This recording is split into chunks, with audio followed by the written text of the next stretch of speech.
Assalamualaikum warahmatullahi wabarakatuh. Apa kabarnya hari ini ibu-ibu?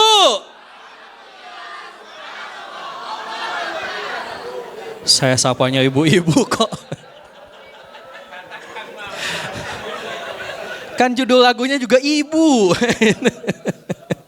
Tapi nggak apa-apa, berarti bapak-bapak mensupport ibu-ibu. Jadi memang harus kompak. Kenapa Pak? Kenapa pinjamin kenapa nih? Oh boleh, sangat boleh. Oh mau nanya, mau nyanyi boleh nyanyi. Ya. Nyanyi dan nanya sesuatu yang tidak berbeda Pak. Oh gitu, silakan. Karena pertanyaan saya seperti bernyanyi. Masya Allah. Nah, saya Assalamualaikum warahmatullahi Waalaikumsalam warahmatullahi wabarakatuh. Sejak muncul di panggung, saya tuh udah tadi pengen meletup, pengen pinjem mic begitu. Siap. Cuma baru kesempatan sekarang. Mangga Pak. Tadi terpotong season Sekopi Break. Oh, saya harus ambil mic sebelum mulai. Siap. Karena apa? Karena saya menemani 8 kali tam. Dari 1 ke 8. Acara The Anatomy of MMC. Yaitu program di mana kita mesti mendapatkan maklumat terbaik bagaimana transformasi dari MTR ke MMC. Ya. Dan disitulah saya selalu melihat foto Kang Asep begitu. Foto apa? Di layar monitor. Oh ya? Iya, di setiap slide itu muncul Kang Asep. Masa sih? Iya, Masya Saya aja nggak pernah lihat. Semua. Ya kan? Jadi walaupun sudah familiar, baru hari ini mungkin kebanyakan teman ketemu. Oh, gitu. Tapi saya ketemu Akang waktu kita salat Idul Adha tahun lalu. Masya Allah, Ya kan? Masya Allah. Di Plaza Dakwah Sukabumi. Masya Allah, luar biasa. Idul Fitri, maaf. Siap. Dan sebetulnya kita udah lama ya di Facebook, cuma tidak terkoneksi langsung di darat begitu. Karena saya tahu Akang banyak juga di Ustadz Sandi berkontribusi. Kalau saya di sana cuma nitip kuda saja biasa gitu ya. Satu hal yang menjadi pertanyaan besar bagi saya selama ini. Ketika saya bergabung dengan MMC 2021 silam itu, hal yang paling besar saya rasakan adalah perubahan hidup. Yang dulu jahiliyah, sekarang terang benderang. Masya Allah. Dulu itu penuh dengan hal-hal yang Allah larang, sekarang penuh dengan hal yang Allah sukai. Masya Allah. Amin. Jadi kalau ditanya 3, bagi saya semuanya. Masya Allah. Dan yang paling besar adalah perubahan mindset dari yang tadinya gelap menjadi terang. Gitu. Dan saya, pertanyaan yang besar untuk Akang adalah, ketika menemani seorang Ustadz Samsul, sejak awal pondasi organisasi ini mungkin kan di UTHB. Ya. Itu saya pengen tahu sebetulnya. Sedalam apa sih yang Akang rasakan ketika menemani Ustadz Samsul sehingga yang lahir adalah bukan Akang saja tapi kami-kami ini sekarang. Siap. Ya kan? Apa yang Akang rasakan saat itu dan saat ini ketika sudah tidak ada dalam saf karena punya yang lain ya. Ada saya safnya di belakang, Pak. Siap, nggak kelihatan ya. Jadi safnya mungkin tetap sama, cuma udah ada agenda atau kegiatan yang lain. Siap. Karena itu manusiawi. Makasih. Nah, apa yang Kang Asep lihat dari seorang Ustadz Samsul? Baik. Dari awal dan sampai sekarang tentunya. Siap. Ya, terus kedua pertanyaan adalah, itu pertanyaan besar yang satu. Yang keduanya adalah, ketika Akang sudah sibuk dengan yang lain, apakah yang Akang rasakan yang dibawa dari seorang Ustadz Samsul terhadap kegiatan itu? Baik. Karena kami pengen mengcopy. Jadi kalau misalkan Kang Asep dari UTHB, dari melaksanakan tugas bersama Ustadz Samsul itu, ternyata ketika keluar itu bisa diterapkan ilmunya. Siap. Sehingga Akang punya pondasi kegiatan sendiri sekarang. Siap. Terima kasih, itu dari saya. Assalamualaikum warahmatullahi wabarakatuh. Ya, jawaban dari pertanyaan beliau yang akan saya jelaskan di sesi hari ini ya. Makanya kan di tatibnya apa? Sabar bertanya. Tapi makasih banyak Pak, sudah mengingatkan saya. Ada 3 hal yang nanti akan saya sampaikan terkait, ya tadi seperti Bapak bilang memang banyak yang kita dapat. Tapi saya rangkum menjadi 3 hal. Tapi sebelum ke sana, saya izin menceritakan dulu journey-nya. Biar nanti ketahuan gitu kan, di mana poin 3 hal tersebut, sehingga saya banyak belajar dari beliau. Ya, unforgettable teacher itu adalah beliau. Ya, oke, baik kita lanjutkan kalau begitu journey-nya, siap? Boleh angkat tangan kanannya lagi? Boleh ditepuk teman sebelah kanannya? Ikutin kata saya. Belum, baru diikutin dulu ya. Kan perintahnya baru ya. Saudaraku, bersabarlah. Karena ternyata dalam kesabaran ada pertolongan. Bagaimana mungkin pertolongan hadir tanpa kesabaran? Termasuk sabar menyimak sampai sesi berakhir. Siap ya? Oke, tangan kirinya. Tepuk lagi teman sebelah kirinya. Saudaraku, terima kasih. Udah. Oke, sudah siap? Oke, baik. Kalau sudah siap, ini journey-nya. Tadi tahun 2005, kemudian 2012, saya termasuk harta gono gini. Pak Erik tahu persis tuh. Ya, jadi saya itu termasuk harta warisan. Ya, singkat kata, saya tidak langsung menemani Pak Samsul. Di 2011 akhir ya Kang Hafiz ya? 2011 akhir atau 2012 awal, saya lupa. Lalu kemudian dari apa yang saya pelajari dari 2004, 2005 sampai 2011 akhir itu, saya merasakan, oh ini yang harus saya tempuh. Maka 2012 saya buka bisnis. Saya masih ingat, di Bandung. Bolak-balik Bogor, Bandung, Bogor, Bandung. Alhamdulillah. Selama 1 tahun sudah untung. 4,6 juta. Setahun gitu kan. Allahu Akbar itu kan. Padahal saya belajar bisnis coaching sama Pak Samsul gitu kan. Kita belajar ternyata enggak semudah yang dibayangkan ketika diterapkan dalam sehari-hari. Ternyata begini luar biasa gitu kan. Saya konsultasi sama salah satu mentor saya di Semarang. Nah, temannya Pak Mirza juga. Saya juga sama Pak Erik juga ngobrol. Salah satu nasihat dari Pak Erik dan mentor-mentor saya itu adalah, saat itu saya masih ingat saat sedang acara HB-HB di Bukit Tinggi. Nah, Bu Eli masih ingat ya, 2011 kalau tidak salah itu ya. Saat itulah kemudian saya merenung, setelah ini saya harus kemana? Ke kanan, ke kiri, kemana? Nah dari situlah kemudian saat itu saya melihat ada sosok yang bisa saya korbankan untuk melakukan perenungan. Siapa itu? Kang Hafiz. Kenapa? Jadi punten ya, dulu ini rahasia ya. Tapi boleh diceritakan guys? Keluarga ya. Jadi namanya jadi operator, itu tingkat stresnya paling tinggi di dalam ruangan. Itu stresnya paling tinggi. Apalagi kalau yang tampilnya Pak Samsul. Itu stresnya paling tinggi tuh. Tidak ada satupun tim kami saat itu yang berani Pak Samsul tampil, dia pegang laptop. Nggak ada yang berani. Kang Asep gitu. Kenapa? Ya namanya guru itu kan kita harus ngikutin guru terus kan. Dan namanya Pak Samsul tuh luar biasa. Kalau lagi ngisi tiba-tiba loncat kemana gitu kan. Dan kita harus ngikutin slide mana ini kan. Ada di PowerPoint yang mana, di hari keberapa. Itu kan. Oh betul. Nah ketika HB-HB, saya kan lagi sibuk di operator. Kang Hafiz, sini. Gentian. Mau kemana? Ada perlu. Akhirnya saya, Pak Erik sama Bu Eli, kita keluar dari ruangan acara. Untuk ngasih pelajaran terhadap Kang Hafiz. Beginilah rasanya jadi operator. Akhirnya kita pergi. Sebenarnya bukan ngasih pelajaran, karena kami pengen jalan-jalan. Jadi kita makan, apa tuh namanya, sate. Iya. Jadi kita nikmat-nikmat sambil membayangkan, kata Pak Erik, gimana ya Kang Hafiz? Udah Pak, gak usah dibayangin gitu. Nah dari perjalanan HB-HB di Bukit Tinggi itulah saya merasakan dan saya ditegur sama Pak Erik sama beberapa mentor. Kang Asep itu gak bersyukur. Maksudnya apa Pak? Kan saya buka bisnis.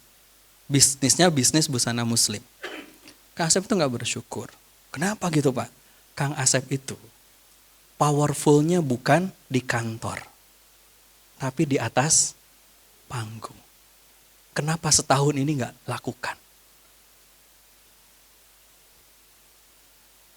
Bilang, ya juga ya. Karena selama ngurus bisnis kan sibuk dengan hampir nggak pernah manggung gitu. Padahal kata Pak Erik, Kang Asep, kalau Kang Asep naik ke atas panggung itu saya belajar. Oh ya? Iya. Bahkan saya lebih suka Kang Asep yang ngisi daripada saya katanya. Kenapa? Saya dapat fee-nya Kang Asep yang ngisi gitu kan.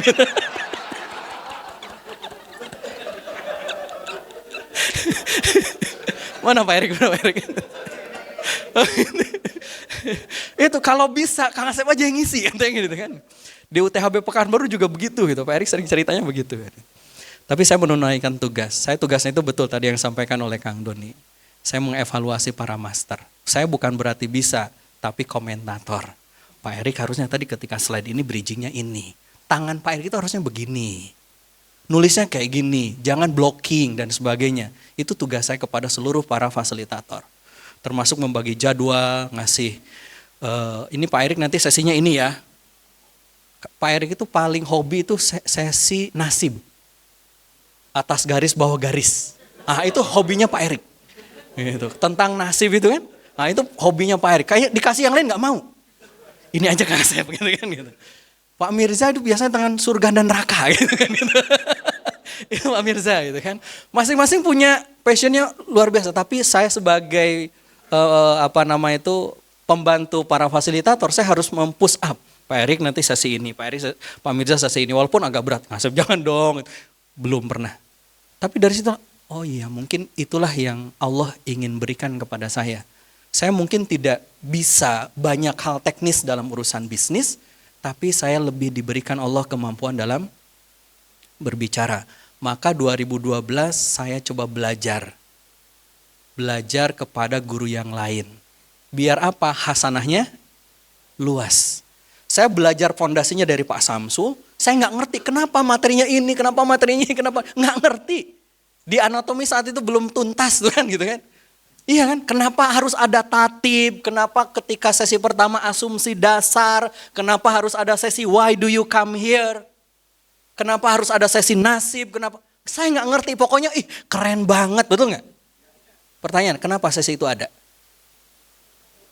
Belum tahu. Kesalahan 2 kali lagi. Nah, akhirnya saya belajar di salah satu lembaga, salah satu guru saya belajar di situ. Salah satu programnya adalah Trainer Bootcamp and Contest. Jadi kontesnya para trainer.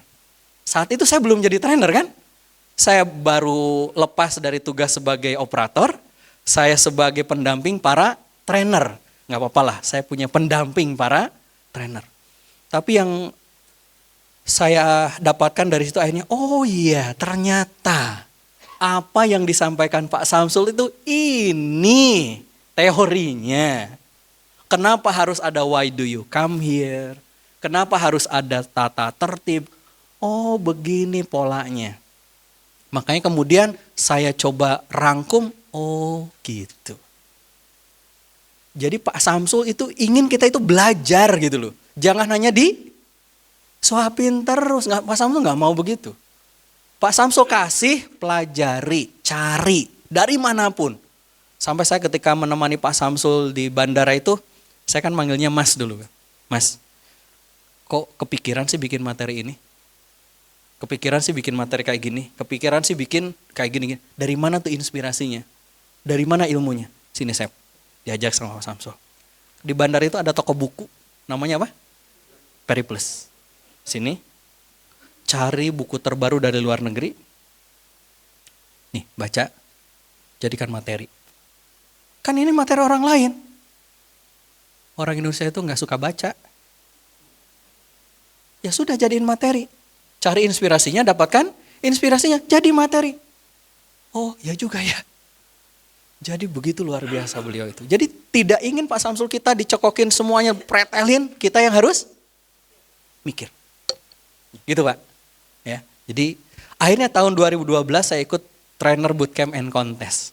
Dalam kondisi saya ternyata juga baru ngeh ternyata yang namanya bootcamp, contest itu dilombain. Dari 40 trainer. Kucuk. Ayah Asep Supriyatna, lain trainer, bukan motivator, hanya mantan operator. ngisi, ikut acara. Ternyata dilombakan setiap sesi dari hari pertama sampai hari ketiga isinya lomba. Lomba antar para trainer. Hari pertama dipilih 20 peserta terbaik. Hari kedua dipilih 10 peserta yang terbaik. Di hari yang ketiga, malam hari yang mau ketiga, jam 12 malam dipilih 5 peserta terbaik untuk dikonteskan. Saya deg-degan juga, dari 20 kepilih nggak ya, 10 kepilih nggak ya, kan gitu kan. Di hari yang terakhir jam 12 malam itu diumumkan. Ada 5 yang terpilih. Yang pertama, trainer dari Kementerian Keuangan. Trainer internal dari Kementerian Keuangan. Yang kedua, salah satu pengisi dulu ada namanya B-Channel Jakarta. Ya, salah satu pengisi acara di B-Channel Jakarta. Yang ketiga, ada seorang trainer internal dari asuransi. Yang keempat, ada trainer hotel, mantan manajer hotel dari Surabaya. Yang kelima, mantan operator. Bertandinglah selama di hari yang terakhir itu. Nah, salah satu hal yang membuat saya tidak akan melupakan adalah lagu tadi. Itu yang lagu saya putarkan saat saya lomba. Dan alhamdulillah atas izin Allah, ilmu yang dari Pak Samsul itu saya terapkan ketika lomba itu. Akhirnya dapat hadiah. Ya, ini dia. Trainer Bootcamp M Contest. Ya lumayan lah.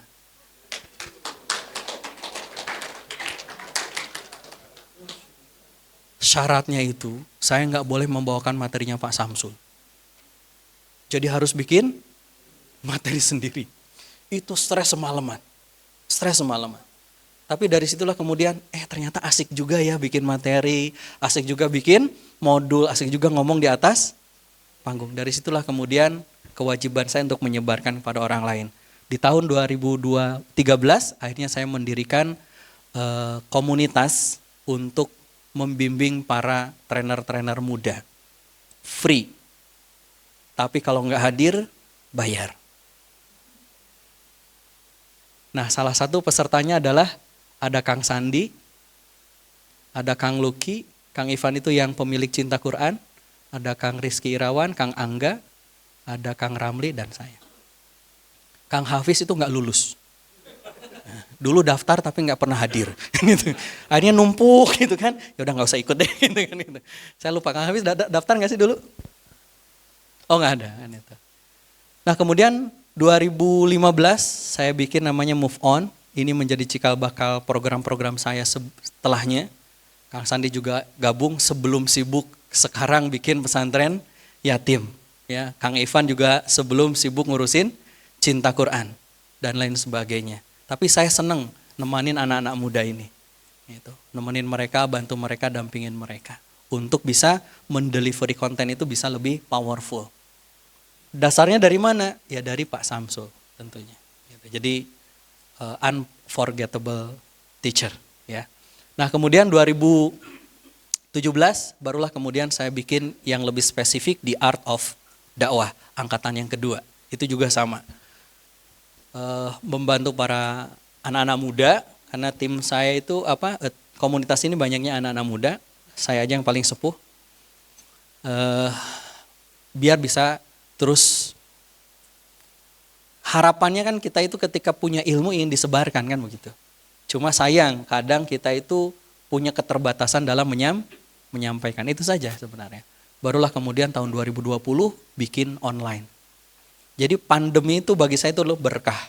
Karena dengan pandemi itu bisa kenal dengan Magai, dengan teman-teman juga pada ikut ke sini, termasuk dari Malaysia, dari Singapura, dari Taiwan, dari Jerman, dari Mesir, dari Jepang gitu kan. Mana lagi? Hampir banyak tuh. Sampai kemudian hari ini alhamdulillah sudah 16 batch, 6 batch membelah hikmah, 750 alumni dan 10.000 partisipan.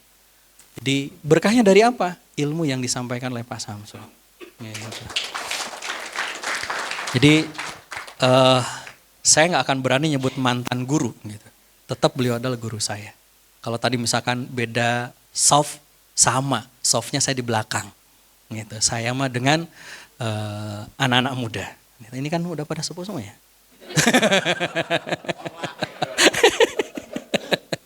Enggak ya, beda topiknya aja. Ya, beda topiknya aja. Oke, itu ya. Nah, dari situlah kemudian saya mengembangkan, oh iya ternyata saya punya anugerah dari Allah yang harus saya terus tingkatkan. Sampai kemudian saya lebih senang sekarang menjadi bukan hanya pengisi, tapi mendesain event. Dari mulai yang puluhan, ratusan, puluhan ribu, bahkan 120.000. Gitu. Jadi kayak menantang gitu. Nah, salah satunya ini yang kemarin saya bikin bersama Ustaz Fatih dan Cinta Quran. Beliau yang mengadakan, saya meng-create kreatif briefnya. Sampai saya membrief materi per pembicara. Termasuk bagaimana openingnya, termasuk bagaimana slide-nya, semuanya harus detail dan dipersiapkan. Nanti saya ceritakan dari mana saya pelajari itu. Termasuk juga beberapa hal yang bagi saya diisi di SICC itu 2 kali. Kali yang pertama itu ada pasti tahu lagu Saat ku duduk di kesendirian. Itu saya pertama kali nyanyikan, bukan pertama kali ya. Saya nyanyikan saat itu di Sentul International Convention Center, pesertanya sekitar 10.000 orang. Targetnya dari panitia, Kang Asep buat peserta nangis. Waktunya 12 menit. Jadi sesi saya hanya 12 menit. Tapi bagi saya men-challenge, karena saya yang di situ konsep acaranya dan sebagainya. Disitulah pula saya membujuk salah satu guru saya, public speaking juga, almarhum Ustadz Hari Mukti. Ada yang kenal? Saya sampai ke rumahnya, saya bilang, Tad, mau nyanyi enggak? Enggak. Kenapa? Takut. Jadi beliau punya trauma kan gitu. Dari masa lalu menjadi artis nyanyi itu takut merusak hati dan sebagainya. Takut setan-setan masa lalunya masuk lagi. Tad, ayolah ini buat acara rojab gitu kan.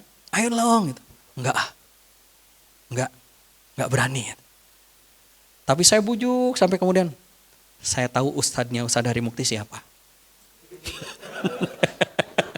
Saya calling ke beliau kemudian, Ustadz, ini kalau Ustadz Hari Mukti antum yang ngomong kayaknya bisa deh. Ya udah, boleh. Jadi bilang, Ustadz Hari, kata Ustadz, antum gini-gini. Ya udah kalau beliau yang bilang. Tapi lagunya disiapin ya, disiapin. Disitulah kemudian saya bikin lagu Indonesia milik Allah. Indonesia milik Allah. Dan seterusnya itu. Senang banget Masya Allah gitu kan. Sampai di handphone saya kalau Bapak Ibu telepon, lagunya itu salah satunya. Gitu. Mudah-mudahan jadi pahala jariah buat beliau. Yang kedua di Amazing Muharram tahun lalu, dan ternyata oh iya ya, ini yang dulu Pak Erik sama mentor saya bilang, Kang Asep saat itu saya enggak bersyukur. Kenapa? Allah sudah kasih kelebihan, tapi kelebihan itu enggak dipakai, enggak dimaksimalin, enggak di push up. Karena Pak Samsul ketika kita ke Semarang, Pak Mirza pasti tahu loh. Jadi ada seorang pengusaha, karyawannya sekitar 20-an kalau tidak salah, lalu kemudian ditawarin sama Pak Samsul, ayo kita kembangin bisnisnya, biar lebih maju lagi dan sebagainya. Apa jawaban beliau? Udah cukup Pak Samsul. Anak, istri, keluarga saya sudah cukup, segini juga udah cukup. Dimarahin sama Pak Samsul. Benar, tanya Pak Mirza itu. Egois Bapak ini. Tahu nggak Pak, kalau bisnis Bapak berkembang, berapa ratus orang yang terbantu? Berapa keluarga yang terbantu? Kembangin. Iya Pak, siapa? Jadi dia ikut coaching itu, dimarahin dulu. Saya nggak tahu kalau Bapak Ibu dimarahin dulu nggak untuk ikut gitu kan. Tapi alhamdulillah sekarang udah berkembang. Ya, gitu. Dari situlah. Nah, barulah kemudian Bapak Ibu semuanya, saya merasakan bahwa oh inilah DNA saya. Saya tidak terlalu paham tentang dunia detail tentang bisnisnya. Meskipun dulu saya yang bikin kurikulum, dulu ada namanya, sekarang apa Pak bisnis coaching namanya? Itu dulu namanya Decommitters gitu kan. Itu saya yang bikinkan dan sebagainya. Saya tahu gitu kan. Ya tahu saja gitu kan. Tapi saya lebih paham dalam urusan di panggungnya. Maka Saya bersyukur banget kenal dengan Pak Samsul. Kalau enggak, mungkin ya, ini kalau bolehlah mungkin saya sekarang sedang ngurusin mesin otomotif, gitu kan? Ya karena saya jurusan teknik mesin. Jadi tenang Pak Erik ya, urusan mesin kita tahu lah, Pak Erik kan listrik gitu kan. Nah, saya mesinnya gitu. Jadi nah, akhirnya kemudian dari situlah saya bikin program-program yang saya lebih fokuskan ke personal development. Dari mulai upgrade your spiritual level, bagaimana membangun tim, bagaimana kemudian upgrade people, spiritual leadership dan sebagainya. Nah, di Art of Dakwah, bekal dari Pak Samsul juga akhirnya lahirlah kemudian teknik-teknik tentang komunikasi. Setelah saya ramu, saya rangkum, saya pelajari dari mana, oh ternyata begini polanya. Kemudian bikinlah Art of Dakwah. Nah, di sini juga ada alumninya Art of Dakwah. Dan salah satu peserta terbaiknya adalah Magai. Tepuk tangan buat Magai ya. Beliau ini mau belajar dengan saya gitu kan. Padahal kan dari sisi usia ya lebih tua beliau mungkin gitu kan. Lebih senior gitu kan. Nah, ternyata ibunda beliau juga ikut gitu kan. Masya Allah luar biasa. Itu ikut program Membelah Hikmah ya Magai ya. Sama Dokter Lina ya. Kemudian komunikasi, dan yang ketiga ini saya juga sedang ngembangin beberapa khusus ke UMKM-nya. Membantu para UMKM untuk bisa men-convert gitu kan bisnis mereka menjadi lebih islami ya. Itu dari semua perjalanan itulah kenapa ini menjadi saya perjuangkan, karena big dream saya adalah salah satunya adalah mencetak dan mengkader 1 juta dai dan trainer profesional. Mohon doanya, mudah-mudahan menjadi jariah buat kami. Gitu. Dari mana cikal bakalnya? Salah satunya adalah dari Pak Samsul. Nah, kalau tadi ditanya apa 3 hal yang Kang Asep pelajari dari Pak Samsul, baru masuk. Yang pertama, dan ini tidak akan pernah saya lupakan, adalah tentang komitmen. Pak Samsul itu kalau urusan komitmen, komit banget. Jangan ngomongin alasan, tadi kata Pak Yogi ya. If, no but, no reasoning. Suatu ketika, saya nggak tahu Kang Hafiz tahu atau tidak ya. Saya dengan Mas Ari itu ke bandara. Di tengah perjalanan, saya dari Bogor naik Damri, Mas Ari, tim kita juga dari Rawamangun naik bis Damri. Sama-sama naik bis Damri sore-sore. Pesawat jam 7 malam. Garuda. Tiba-tiba di tengah perjalanan hujan deras, banjirop. Dulu di tol bandar itu kan sering banjirop, dan kalau banjirop macet total, bahkan tidak bisa jalan. Dan kami mengalami itu. Nggak bisa jalan sama sekali. Padahal masih jauh. Itu kalau nggak salah masih di lewat Pondok Indah dikit gitu. Masih jauh itu. Sementara sudah hampir 5:30. Waduh. Saya telepon-teleponan sama Mas Ari tuh. Ri, gimana nih? Aduh gimana ya, ini saya juga kena macet, nggak bisa jalan. Terus gimana ya, pesawat nanti jam 7 loh. Jam 6 harus sudah sampai bandara. Kalau nunggu ini bisa jam 8 nyampe bandara. Terus gimana? Udah bilang aja ke Mas, kita macet. Maksudnya Mas itu Pak Samsul. Udah kita SMS. Mas, kita masih terjebak macet di Pondok Indah. Apa jawaban beliau? Apa? Jangan banyak alasan. Bukan begitu jawaban beliau. Iya, beliau hanya bilang begini, pasti ada cara bagaimana agar sampai bandara tepat waktu. Kita itu setengah. Kan yang kita harapkan balasan itu bukan begitu sebenarnya. Yang kita harapkan tuh ya udah kan gitu kan itu.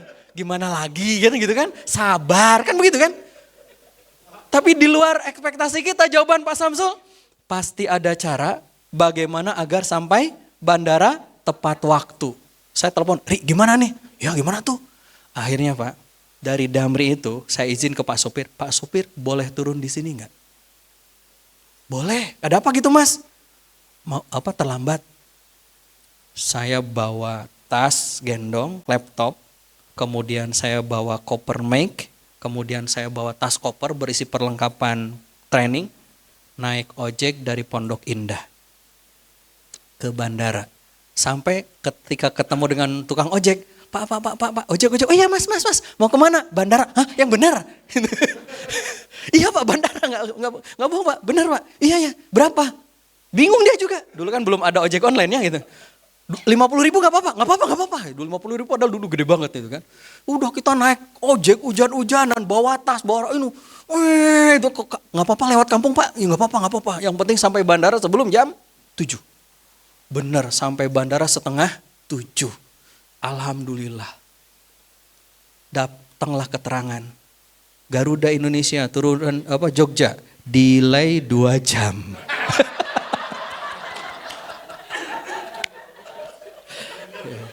Itu sampai kapanpun saya nggak akan pernah lupa. Bagaimana Pak Samsul ngajarin tentang komitmen. Makanya Anda pasti masih ingat kan 3 tipe manusia ini? Slide-nya masih pakai yang ini? Terlalu. Ini foto yang saya ambil di bandara. Gitu kan. Tulisannya pakai impact. Gitu kan, masih ingat itu. Ada 3 tipe manusia. Yang pertama apa? Ingin. Yang kedua? Memilih. Yang ketiga? Komitmen. Soalnya saya sudah tahu. Dan kita harus yang mana? Komit. Komit itu cirinya apa? No if, no but, no reasoning. Makanya kemudian ketika pertanyaan kita terhadap tim kita itu sangat menentukan apakah tim kita itu akan menjadi orang-orang yang reasoning, if, dan but. Jangan sampai Anda menjadi jalan membuat mereka menjadi tipe yang kedua atau ketiga. Dari pertanyaan Anda, dari pertanyaan kita. Kalau misalkan pertanyaan kita tentang masa lalu, sudah pasti yang akan mereka jawab tentang masa lalu. Dan itu bukan tipikal orang komitmen. Kalau misalkan tim kita telat, pertanyaan masa lalunya apa? Kenapa telat? Maka jawabannya masa lalu atau masa depan? Masa lalu juga. Dan masa lalu berkaitan jawabannya tentang if, but, reason. Nggak akan jauh dari situ. Kenapa terlambat? Maaf Pak, hujan, becek, nggak ada ojek. Pasti akan alasannya keluar. Beda kalau kita sebagai leader, untuk menggerakkan orang itu, ditentukan oleh pertanyaan kita. Sejauh mana kualitas pertanyaan kita. Kalau tim kita terlambat, pertanyaan yang bagus apa? Iya, oke, hari ini yuk terlambat. Gimana caranya? Apa yang harus kamu lakukan agar besok kamu tepat waktu? Jawabannya apa? Alasan? Bukan. Nanti jawabannya tentang komitmen. Oh ya Pak, insya Allah besok saya berangkat lebih awal. Itu beda lagi. Dan hati-hati. Terkadang kata-kata kita juga menjerumuskan orang untuk menjadi if, but, and reasoning. Nah, saya dari Pak Samsul belajar itu ya. Nggak akan saya lupakan. Dan Pak Samsul itu nggak mengenal if, nggak mengenal but, nggak mengenal. Saya besok bisa beres. Nah, kalau Mas udah bilang begini, jawabannya apa? Gimana caranya terserah, pokoknya gimana bisa gitu kan. Gimana caranya kan gitu kan. Tapi dengan begitu akhirnya kita jadi berpikir kreatif, berpikir wah walaupun Mas ini ya gitu kan. Apalagi adanya kan kekesek kan gitu.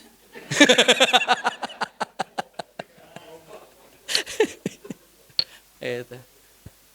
Komitmen. Makanya kemudian orang yang masuk surga itu adalah orang yang komit.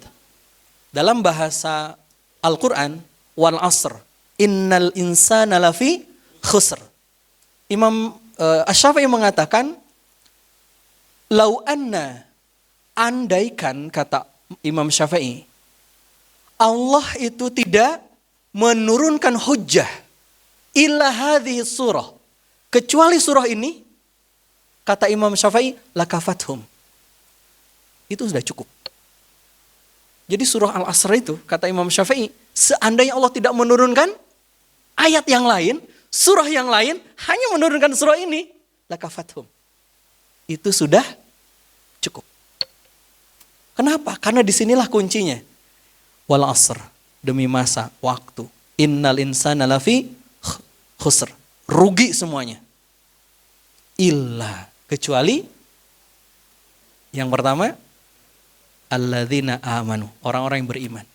Dan beriman itu bukan hanya percaya, tapi dia benar-benar membenarkan. Jadi kalau kata Allah A, kita ya A. Kita benarkan A. Kita yakini A. Kalau kata Allah halal jual beli, riba haram, kata kita, aduh gimana lagi Pak ya? Kayaknya nggak bisa nih bisnis berkembang kalau nggak pakai riba. Itu jawaban siapa tuh? Kita dulu, betul kan? Tahu nggak hukumnya riba? Tahu, tapi nggak seyakin itu. Nah orang yang beriman itu benar-benar yakin. Seperti Nabi Ibrahim, yakin nggak api itu panas? Yakin, tapi keyakinan terhadap Allah melebihi keyakinan Ibrahim terhadap api yang panas. Nah pertanyaannya, kita seyakin itu enggak? Jangan-jangan kita itu kalah keyakinan sama janji Allah dengan keyakinan kita sama janjinya rice cooker. Gitu kan? Rice cooker punya janji Bu? Punya. Mampu mengubah beras menjadi nasi dalam waktu 30 menit bahkan kurang. Tergantung merek dan harga. Dan setelah beras itu dicuci, dimasukkan ke dalam mesin rice cooker, dikasih air, diukur satu ruas jari, ditutup, dicolokin ke listrik, jangan lupa di-onin, habis itu diapain? Ditinggalin. Kenapa ditinggalin Bu Im? Yakin. Nggak ada ceritanya Pak, ibu-ibu datang, ditungguin, Al-Fatihah. Nggak ada. Kenapa? Yakin. Nah orang yang yakin itu pasti akan komitmen. Jadi orang yang gak komitmen itu gak yakin. Makanya gak komit. Makanya kenapa ada asumsi dasar di program pertama di hari pertama. Karena tanpa keyakinan gak mungkin kita bisa komit. Kenapa ibu-ibu tetap pakai hijab, pakai kerudung, pakai jilbab? Mungkin awalnya terpaksa kan? Keadaan, terpaksa suami dan sebagainya. Tapi yakinlah bahwasannya yang membuat kita komit terus menerus istiqomah itu karena keimanan kita terhadap yang gaib. Alladzina yu'minuna bil gaib. Nah itu saya belajar banget dari Pak Samsul. Pokoknya kalau urusan komitmen, kata kuncinya di atas garis atau di bawah garis. Kan begitu. Itu yang pertama. Yang kedua. Sepakat nggak? Ibu-ibu bapak juga belajar ini? Pas banget? Oke. Yang kedua, saya belajar dari Pak Samsul itu dari program-program beliau sepanjang berarti saya menemani beliau dari 2004 sampai 2011 akhir atau 2012 awal. Berapa tahun tuh? 7 tahun, nggak lama. Tapi saya banyak belajar satu tentang komitmen. Yang kedua, saya belajar tentang hal yang tidak kalah pentingnya. Apa itu? Kira-kira apa? Iya, mindset juga ada, tapi DNA oke. Enggak, bukan. Tentang sistem. Yang saya paling gue banget ya, Pak. Sistem.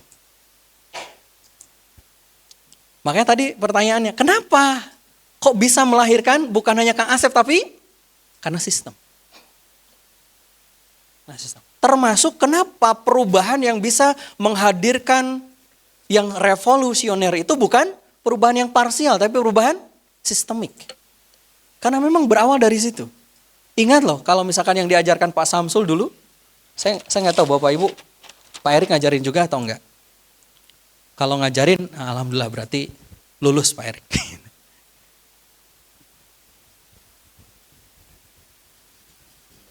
Masih ingat nggak?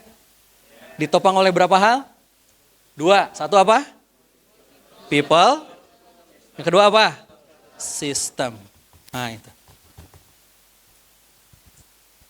Maka saya belajar tentang sistem. Sistem. Event apapun itu perlu sistem. Oh, ada jam di situ. Itu Kang Andi dulu dimarahin kalau di belakang nggak ada jam. Ada tuh persiapan sholat Jumat, waktu sholat. Itu memang by design. Ada sistem. Kenapa layar kanan kiri, apa yang dibicarakan, flip chart, itu by system. Dan saya belajar banget tentang itu. Tentang sistem. Oke Kang. Ini yang tadi saya ceritakan. Ini UTHB di Bandung. Saat itu ini ruangan yang paling apa istilahnya ya? Kondusif. Cocok banget. Ini mirip gini. Semuanya hitam, atasnya juga gelap, bisa benar-benar gelap total. Kedap suara, kedap cahaya. Bahkan di dindingnya itu ada lampu-lampu apa tuh Kang Andi? Ya kelip-kelip gitu kan. Itu bisa dipakai. Sound systemnya sound system terbaik. Lightingnya lighting terbaik. Wah itu benar-benar itu. Dan saya belajar di situ. Oh begini ternyata. Cek sound. Beda Pak. Sound system yang dipakai di UTHB saat itu pernah kita pakai di gedung Smesco. Smesco tahu? Itu Smesco itu kan ada kubahnya. Kalau masuk ruangan, tung tung tung tung tung. Tung tung tung tung tung. Menggema. Kita bikin event akhirnya pakai sound system itu. Kita sewa. Kalau nggak salah sekitar sewanya sehari cuma 40 juta. Iya. Tapi luar biasa ketika cek, nggak ada. Ajaib cek saya teh. Cek, nggak ada. Dan di semua titik sudah diukur desibelnya. Wih canggih. Itu kalau nggak gitu nggak sistem. Gitu. Makanya sound system harus sound system terbaik. Layar harus yang terbaik. Dan saya dari situlah belajar. Saya punten Bu ya, di mobil ada sound system.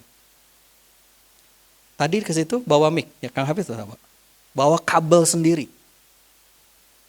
Dan saya belajar dari Pak Samsul, kalau milih kabel pun kabel jangan yang murah. Mahal. Yang terbaik. Bener Pak, saya beli kabel, colokannya aja yang segini, di toko biasa cuma 5.000, paling mahal 10.000. Yang bagus itu kan minimal 50.000. Satu colokannya aja. Belum kabelnya aja bisa 50.000 per meter. Memang beda. Diajarkan sama beliau. Tentang termasuk apa yang diomongin sama fasilitator di atas panggung, itu by system. Mau tahu? Nih.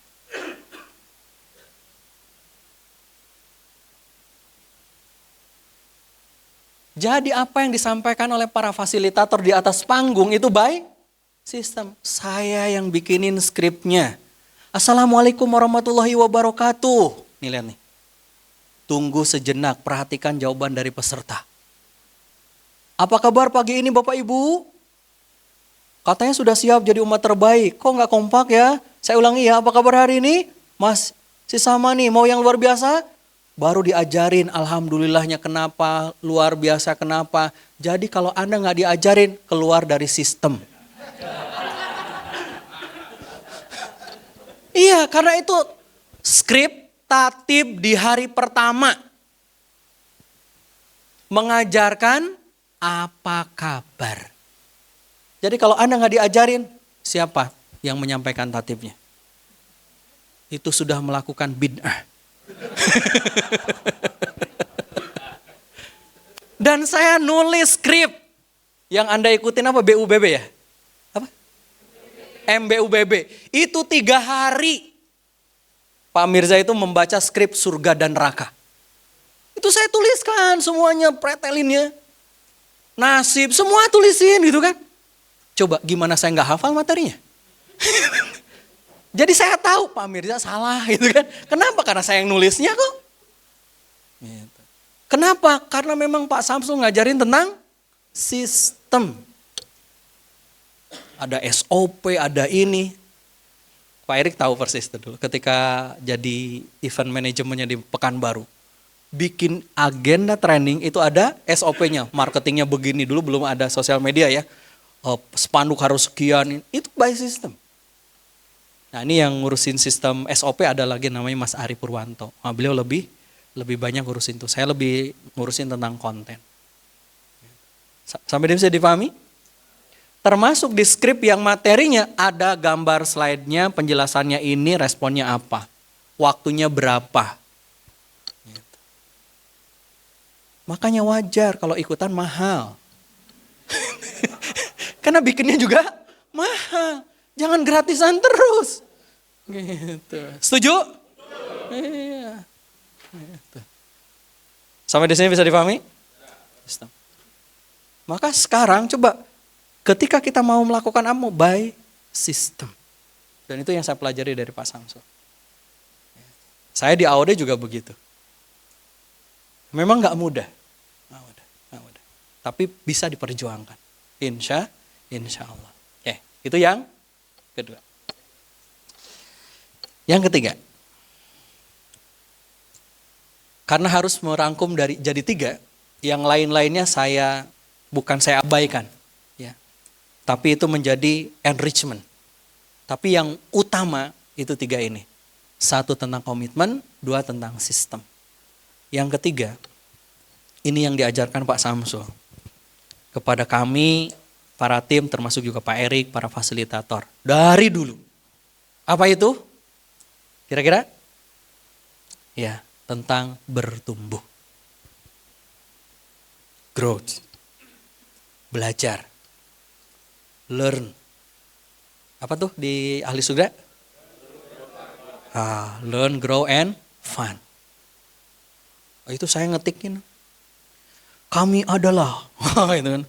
Salah Sep, ganti. Ganti lagi, bukan begitu. Gini. Asik gitu. Sampai bikin kaos belakangnya ahli surga. Tapi saya nggak pede makainya. Kenapa sombong? Padahal itu doa kan buat kita. Bertumbuh.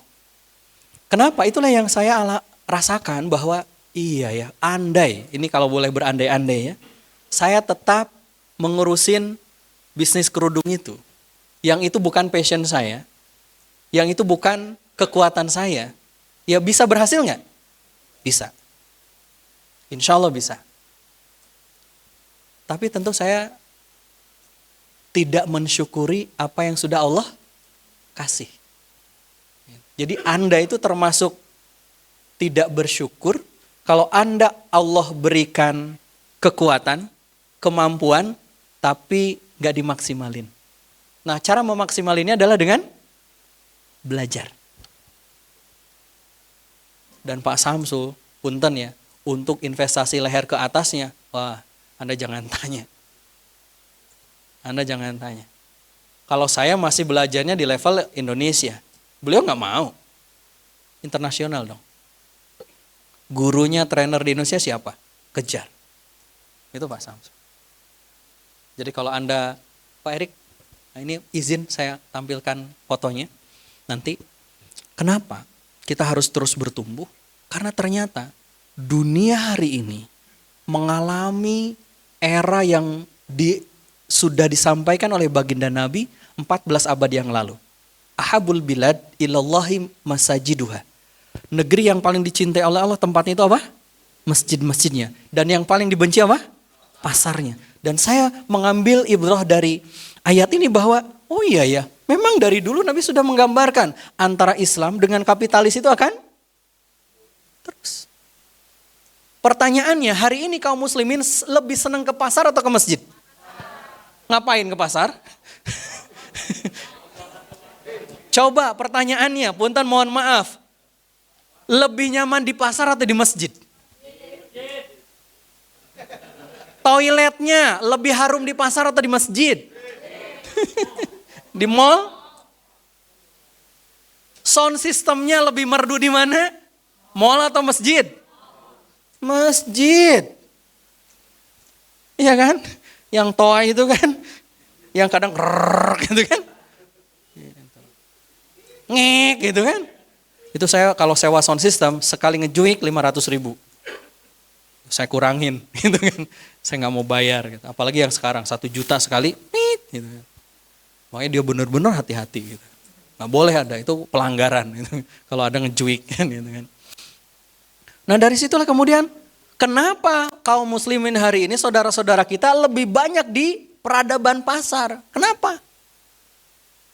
Kenapa kira-kira?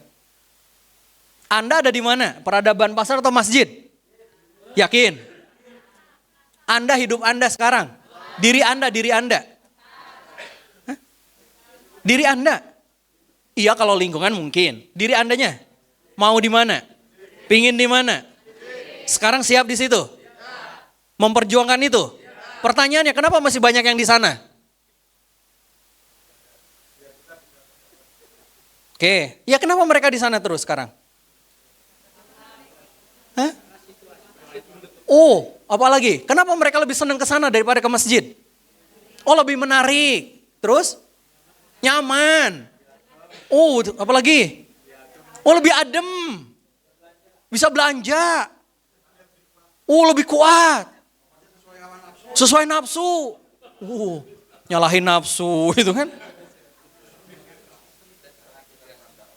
Iya, jangan-jangan Pak Bu, mereka kenapa di sana lebih tertarik ke sana karena di sini nggak tertarik, nggak menarik. Jadi salah siapa mereka di sana?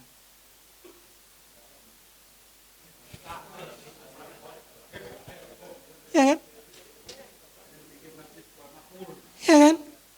Itu ibrohnya adalah jangan-jangan orang-orang yang sudah berada di peradaban Islam, yang sudah merasa berada di peradaban Islam, di peradaban masjid itu, lihat mereka, ya Allah ahli neraka. Masya Allah kasihan banget hidupnya itu ya, Masya Allah. Ya Allah kok hidup digitu-gituin ya. Hanya bilang begitu doang. Sehingga mereka terus saja ke sana. Jadi apa yang harus kita lakukan kalau begitu? Gimana ngerangkul? Ayo dong ke sini. Nggak asik kah di sana? Iya. Ketika kita berada di peradaban masjid, kita memperjuangkan peradaban masjid harus lebih keren daripada mana? Iya, bukan hanya fisik masjidnya ya. Peradaban Islam kitanya nih bikin acara nggak keren, sound system asal-asalan. Yang penting mah bunyi Ustadz, mahal sayang. Saya kemarin pas waktu bikin wakaf sound system, 1 unit 20 juta, hanya speakernya doang, 1, 2, 40, subwoofernya 25 juta, 2, 50 juta, mahal ya, keun we lah. Biarin gak apa-apa mahal, yang penting ketika orang dengar itu,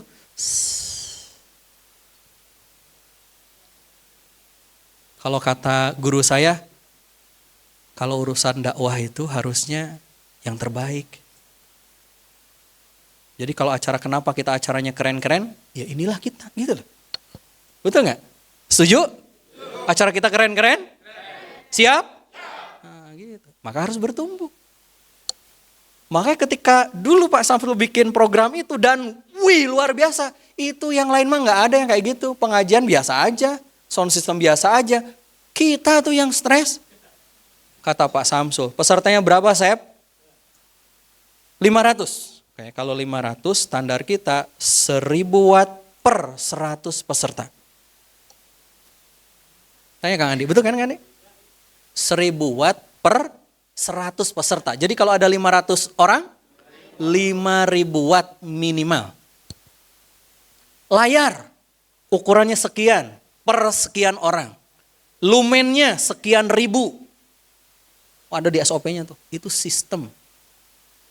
Kenapa? Kita harus bertumbuh.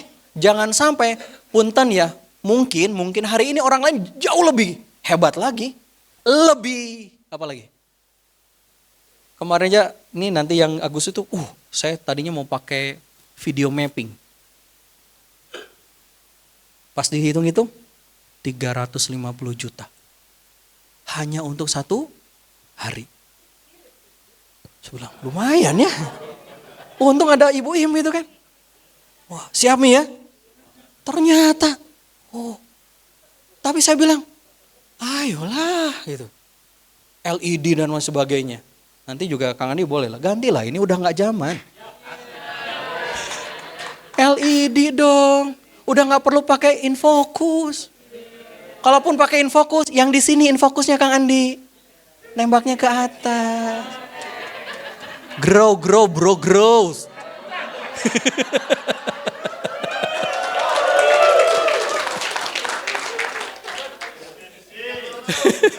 Lah iya. Iya. Ini juga udah gak zaman. Tablet bro. Sini nulisnya. Asik. Bisa dihapus, di zoom in. Ini di zoom innya gimana? Setuju? Anda setuju aja, yang pusing biarin Kang Andi. Itu. Berapa sih harganya? Betul kan Bu ya? Dibandingkan hutang Anda nggak seberapa. Setuju? Siapa yang mau berwakaf? Ayo.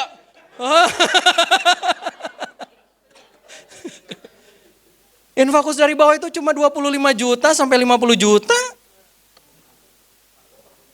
Lo bandingkan dengan hutang Anda yang 40 miliar?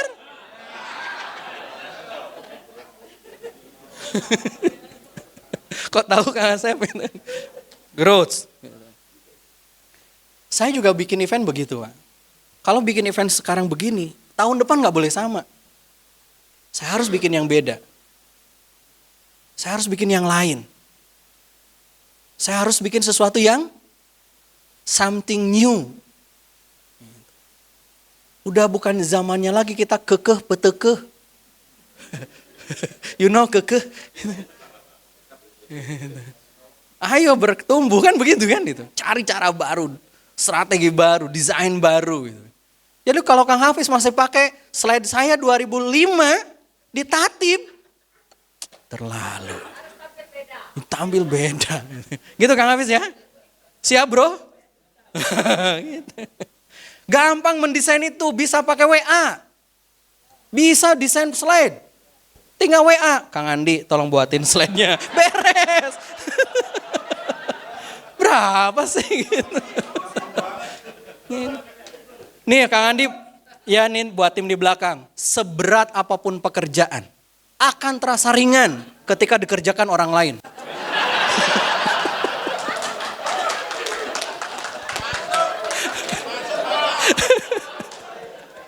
Betul kan? Weh, business owner itu nggak harus ngerjain semuanya kan? Iya, kerjain sama yang lain dong. Antum bilang nanti itu, Anda itu jangan jadi penikmat gitu loh. Bilang sama Pak Samsul, ini saya yang handle. Desainnya saya rubah. Saya punya tim desain yang keren. Gitu. Perlu berapa Pak Samsul? Nomor rekeningnya mana? Itu beres gitu loh. Kang Andi aja, malu-malu aja sih Kang Andi itu. Nah, oleh karena itu kita harus bertumbuh. Kenapa? Karena di sana terus bertumbuh. Hari ini LGBT itu begitu luar biasa, Pak. Kemarin ada siapa sih Daniel itu? Mau masukin anaknya ke sekolah internasional. Tiba-tiba ketemu toilet ada 3 pintu. Girl, boys, no gender. Jadi bapak ibu boleh masuk ke situ. Bebas kok katanya itu. Akhirnya, padahal non muslim dia kan. Ngeri nih, sekolah internasional. Coba, anak-anak kita gimana? Kalau kitanya di peradaban masjid gak keren-keren. Itulah kenapa saya mendirikan The Art of Dakwah. Karena dakwah itu harus pakai seni. Kalau enggak, bosen, boring. Dan Pak Samsul ngajarin kita biar belajar Islam tuh nggak bosen, nggak boring. Kitanya aja yang kadang nggak ngikut, hanya penikmat aja. Oh keren Pak Samsul, keren gitu. Terus gimana? Pokoknya saya mau ikut jadi peserta aja. Makanya kemudian apa yang harus kita lakukan? Ingat loh, ketika kita berdakwah itu, kita itu kan ada problem tuh di luaran sana. Sebagaimana Anda dulu punya problem, Islam itu punya solusinya. Coba apapun problemnya, Islam punya solusinya nggak? Punya. Iya. Di sana itu ada kondisi faktual yang tidak kita inginkan. Dan kita punya kondisi Idealnya. Idealnya itu pengusaha muslim itu nggak pakai riba, nggak pakai hutang. Ada kenyataan yang ada di hadapan kita dan kita punya kondisi apanya? Harapan. Makanya lagu untuk menyambut fasilitator apa lagunya? Ya kan? Wah itu lagu fenomenal banget itu. Padahal grupnya aja udah bubar, itu kan itu udah nggak ada. Nah, oleh karena itu disitulah dakwah kita.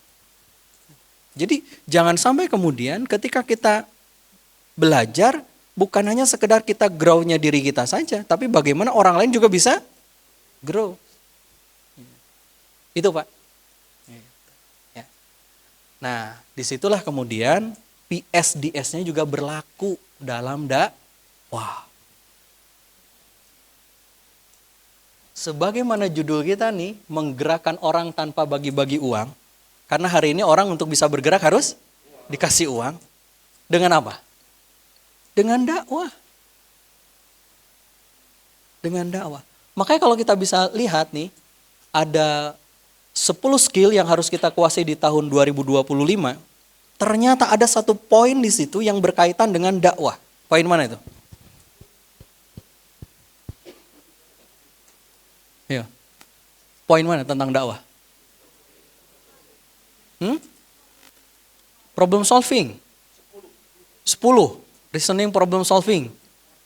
Semuanya Pak. Gitu kan. Ya itu kalau jawab semuanya itu berarti jawaban frustasi. Kan, gitu. Bingung pilih mana, udah semuanya aja deh. Gitu kan. Ya kalau saya lebih memilih nih. Leadership dan social influence. Social influence itu apa? Mempengaruhi orang buat apa?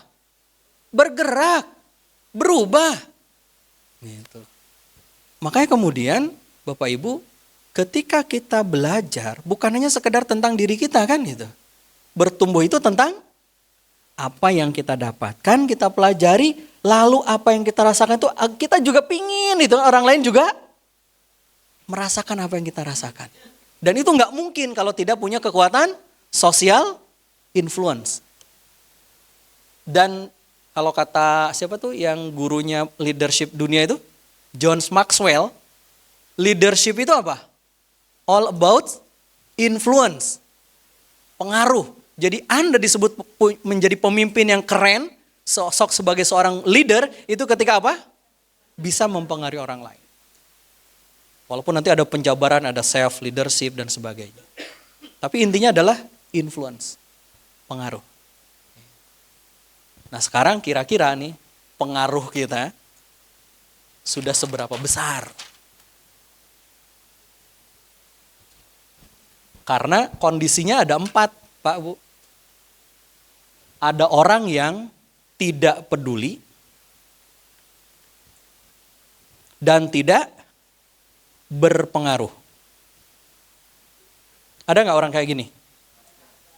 Dia nggak peduli tentang mau riba kayak mau enggak, orang lain terjebak atau enggak, terlilit hutang atau tidak, dan dia nggak punya pengaruh. Ya masih mending sih, ya kan? Hanya untuk dirinya sendiri. Tapi yang parah itu adalah ada orang tidak peduli, tapi berpengaruh.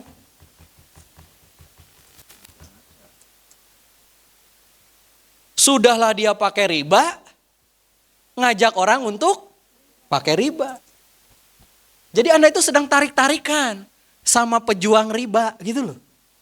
Lebih kuat mana tarikannya? Kata pejuang riba, ini fasilitasnya banyak loh, bunganya kecil, blablabla. Anda bilang apa? Haram. Cukup dengan begitu.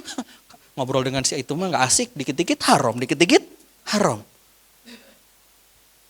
Ada tipe yang ketiga adalah orang yang sudah peduli.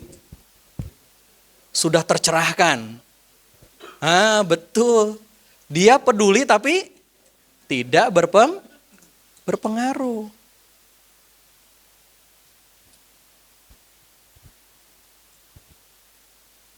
Seorang muslim itu harus di mana? Nah, betul. Yang keempat. Dia tidak hanya peduli, tapi berpengaruh.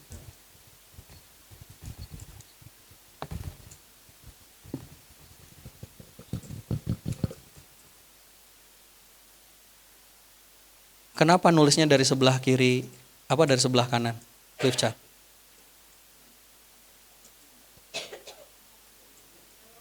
Kan bisa saja nulisnya dari sini. Nah itu, dan itu ada sistem.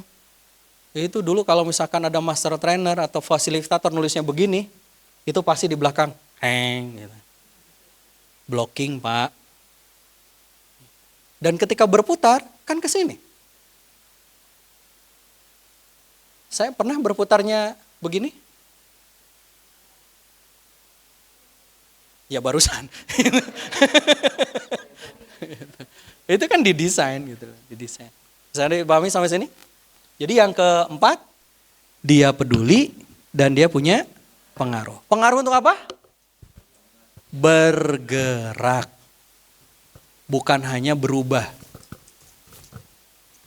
Bergerak. Kalau hanya berubah mah ya gitu loh. Oke gitu kan. Tapi kan kita tidak hanya pingin orang itu berubah, tapi dia tidak hanya berubah tapi bisa bergerak juga dalam satu gerbong yang sama. Di soft yang sama. Beda barisnya aja gitu loh. Ada yang depan, tengah, belakang gitu kan. Insya Allah sama kok. Imamnya sama. Gitu kan. Oke ya. Siap yang mana? 1, 2, 3, 4? Siap? Pertanyaannya, Anda sudah berpengaruh? Minimal mempengaruhi suami Pak. Buat ikut acara MMC Pak. Loh itu juga pengaruh. Gitu. Mempengaruhi suami, Ada nggak para suami yang ikut MMC gara-gara istri? Oh banyak. Oh, berarti istri Anda sudah berpengaruh. Jadi kalau begitu yang jadi leadernya siapa? Oke baik. Bisa dipahami sampai sini? Oke ya. Nah. Oke Kang, lanjut Kang. Nah maka sekarang yuk saatnya kita Waifal. Saatnya kita berbagi. Berbagi apa? Yang tadi Anda tulis 3 poin tadi itu. Coba Anda renungan kembali. Apakah ada hal lain yang menurut Anda itu setelah mendengarkan tadi saya 3 hal, oh iya ya, saya mendapatkan something new, something different gitu kan, dari sudut pandang yang berbeda. Sekarang saya minta Anda tuliskan terlebih dahulu hal apa saja yang Anda pelajari dari sesi saya, ya, Anda rasakan dan apa komitmen Anda ke depan. Baik, gimana perasaannya? Ya. Jadi mudah-mudahan kita bukan hanya menjadi orang yang berubah dari negatif menjadi 0, menjadi positif, tapi bagaimana kita bisa berpengaruh sehingga bisa menggerakkan orang. Karena sebenarnya itulah sejatinya tugas para nabi dan rasul yang kemudian diwariskan kepada kita. Dan mudah-mudahan kita bisa menunaikan amanah besar itu. Kenapa kita harus melanjutkan tugas para nabi itu? Ya, yang pertama, tentu kita akan mendapatkan kebahagiaan saat berbagi. Ya kan? Kita punya pengalaman bagaimana bebas dari puluhan miliar. Yang mungkin ada saudara kita yang 2 tahun gak bisa tidur gara-gara 120 M. Dan kemudian kita bisa berbagi. Kita bisa merasakan kebahagiaan, betul gak? Bahagia gak sih kalau kita berbagi ilmu, berbagi pengalaman? Bahagia. Karena kebahagiaan itu menurut sebuah penelitian hanya 2 sumbernya. 1, dia hidupnya terus growth, bertumbuh lebih baik, itu akan mendapatkan kebahagiaan. Yang kedua adalah ketika dia bisa berbagi. Makanya kemudian leveling orang itu ada orang yang survive, mengejar survive. Gimana caranya biar bertahan? Biasanya orang-orang seperti ini kalaupun urusan makan, besok makan gak ya? Iya kan? Yang dikejar adalah biar survive. Di atasnya lagi secure. Dia sudah aman. Biasanya orang-orang seperti ini bukan besok makan enggak ya, tapi besok makan apa. Kalau kemarin kita makan sama telur, besok pingin deh makan ya ayam gitu kan. Itu sudah secure. Kalau di atasnya lagi, sukses. Orang yang sukses, pertanyaan udah beda lagi. Bukan besok makan enggak ya, besok makan apa, tapi makan di mana. Sama-sama ayam goreng itu sudah pilih-pilih. Di sini, di sini, di sini. Oh, di sini enak loh. Gitu. Itu berarti sudah sukses. Tapi orang yang bahagia itu ketika apa? Signifikan. Bukan lagi besok makan enggak. Ya, besok makan apa, besok makan di mana, tapi besok bisa ngasih makan berapa orang. Signifikan. Keberadaannya itu signifikan.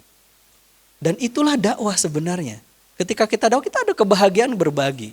Iya, mudah-mudahan Anda belajar di MMC bukan hanya untuk kita, tapi bisa berbagi. Aduh Kak Asep, saya nggak bisa ngomongnya. Belajar di The Art of Dakwah. Loh iya kan itu. Saya nggak bisa jualan. Tipis-tipis lah. Yang kedua, apa kebahagiaan yang bisa kita rasakan? Ternyata dengan berbagi, dengan berdakwah, kita itu bisa merasakan kebahagiaan saat orang lain berubah. Bahagia nggak coba? Ada teman ikut juga dan mereka juga berubah. Ya Allah senang. Apalagi itu pasangan kita. Aduh, Kang Asep itu sebelum ini susah banget ngajak pasangan. Alhamdulillah ya Allah. Senang banget itu. Betul nggak? Orang tua, teman, sahabat. Dan akhirnya mereka ikut berubah. Oh itu kenikmatan yang luar biasa. Makanya ketika saya melihat para fasilitator, Masya Allah, Pak Erik udah luar biasa. Pak Mirza, Kang Doni. Gitu. Wah, semakin hari semakin mengkilap. Wah luar biasa. Saya senang juga. Melihat orang lain juga turut berubah menjadi lebih baik. Saya melihat para alumni, Masya Allah, senang bertumbuh, berkembang. Jadi seorang yang pernah mengajar itu jangan merasa orang lain itu jadi pesaing, nggak usah. Rizki mah Allah yang takar. Kenwe, you know kenwe? Sok lah, gitu kan. Masing-masing punya, ya petnya masing-masing, ya jalannya masing-masing. Yang penting mah kita nggak boleh dengki, iri sama orang lain. Ketika orang lain nggak lagi bersama kita, kita doakan mudah-mudahan bertumbuh bersignifikan juga kan gitu. Kan begitu. Nggak usah baper. Gitu. Ya, siap? Ada ini keluar bikin komunitas baru jelek-jelekin MMC, biarin. Ngapain dibahas? Kenwe, ya gitu ya. Apa? Gitu.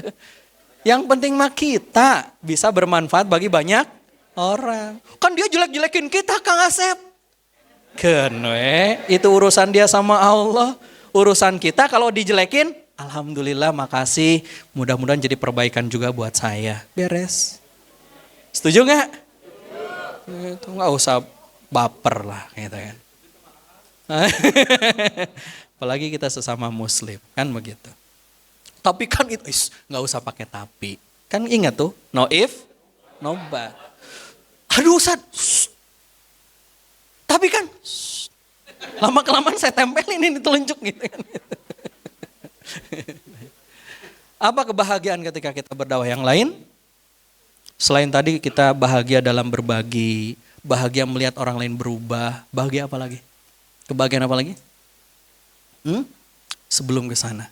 Bahagia ketika nanti Islam tegak Bapak Ibu. Dan nama kita disebut oleh Allah. Nama kita tercatat. Gak peduli orang nyebut apa, gak peduli orang ngomentarin kita apa. Yang penting nama kita tertulis di sana. Kita gak perlu terkenal di hadapan manusia. Yang penting kita dikenal sama Allah. Nggak penting seberapa banyak orang tepuk tangan sama kita. Karena justru tepuk tangan itu yang banyak mematikan seseorang. Nyamuk itu mati karena tepuk tangan.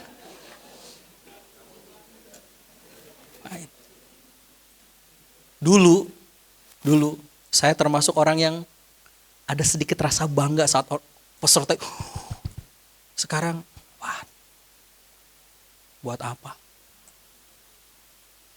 Buat apa? Habis pahala kita itu di sisi Allah. Kalau ada rasa bangga atas apa yang kita lakukan. Maka kenapa kita berdakwah? Karena kita pingin saat Islam nanti tegak, nama kita itu disebut. Sebagaimana nama para sahabat dulu disebut sampai hari ini, sampai detik ini. Mus'ab bin Umair yang kemarin diceritakan oleh Ustadz Bimar itu. Karena dakwahnya. Bukan karena hartanya. Bukan karena kegantengannya. Bukan karena kepintarannya. Tapi karena dakwahnya. Abdurrahman bin Auf bukan karena hartanya yang membuat beliau mulia. Bukan. Demi Allah. Bukan karena itu. Tapi karena harta beliau dipakai buat dakwah. Jadi kalau Anda punya harta, tapi nggak peduli terhadap dakwah, ngapain Anda punya harta? Gak ada manfaatnya di sisi Allah. Kenapa jadi serius begini?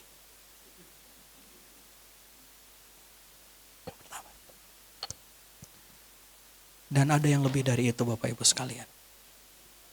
Ketika apa? Ketika nanti kita menghadap Allah.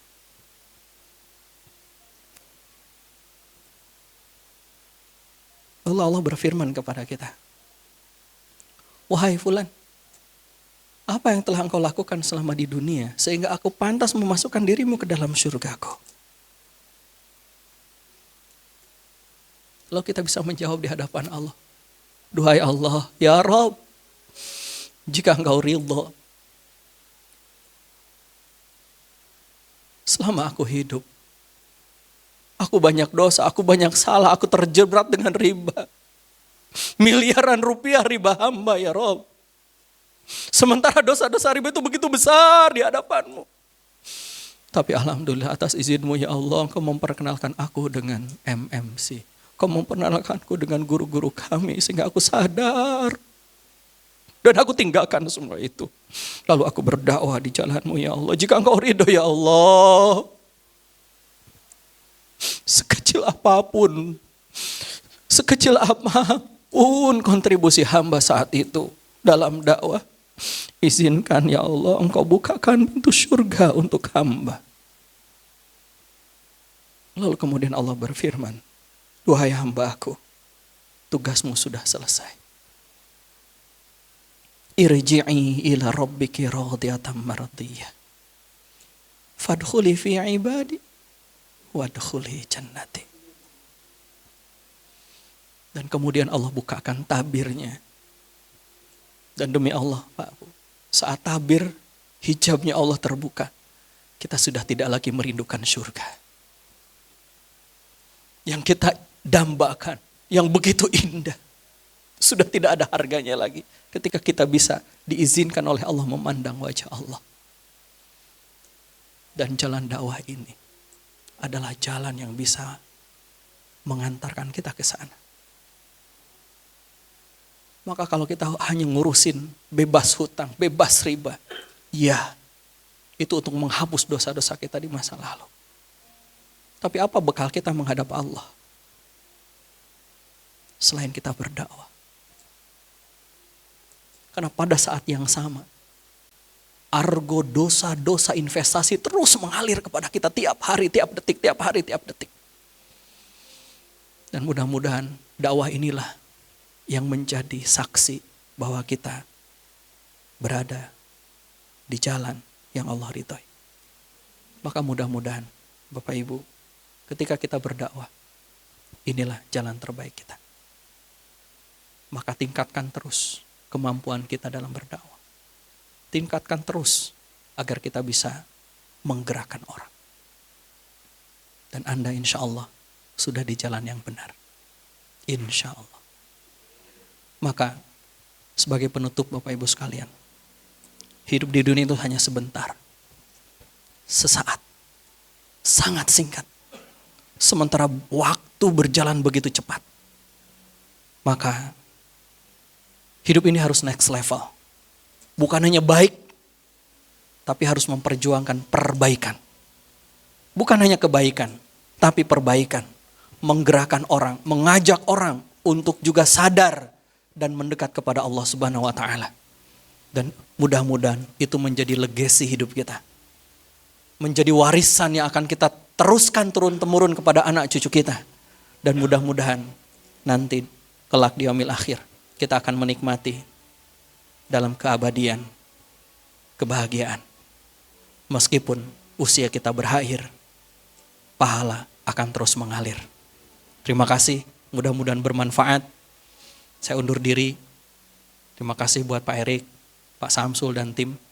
Mudah-mudahan apa yang saya sampaikan bermanfaat buat Bapak Ibu sekalian. Kalau ada kurangnya, saya mohon dimaafkan. Kalau ada lebihnya, segera dikembalikan. Karena gak bagus menyimpan kembalian. Kalau ada sumur di ladang, bolehlah kita menumpang mandi.